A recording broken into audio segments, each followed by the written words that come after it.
Arestado sa Quezon City ang isang lalaking nangikil umano sa kanyang ex-girlfriend kapalit ng hindi pagpapakalat ng masiselang video at litrato. Balitang hatid ni James Agustin.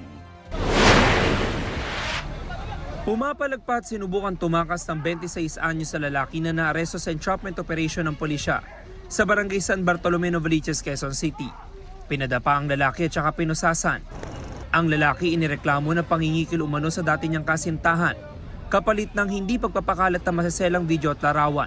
Ang usapan kasi nila is dapat magkikita sila sa isang mall sa loob ng isang fast food chain.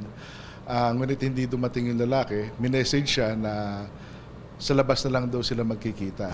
At yun na nga, buti na lang nakahanda yung mga operatiba natin, nakapwesto na rin sa labas, namataan din agad yung suspect. Ayon sa pulisya, unang dumulog ang 25 anyos sa biktima noong February 2. 2 beses na siyang nakapagbigay ng pera sa sospe na aabot sa 20,000 pesos. Hindi pa raw nakontento at patuloy ang pananakot ng sospe. Nangingi pa raw siya sa biktima ng karagdagang 20,000 pesos, kaya ikinasa na ang operasyon nitong February 9. Ilang beses na raw ginawa sa kanya, parang nakakadalawang beses na sa kanya at ito parang pangatlong beses na hiningan siya.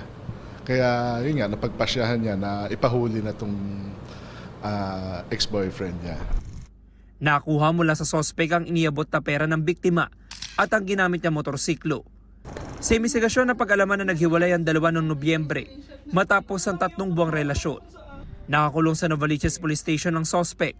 Itinanggi niya ang aligasyon sa kanya. Bluff lang po yun. Wala po ako talagang record.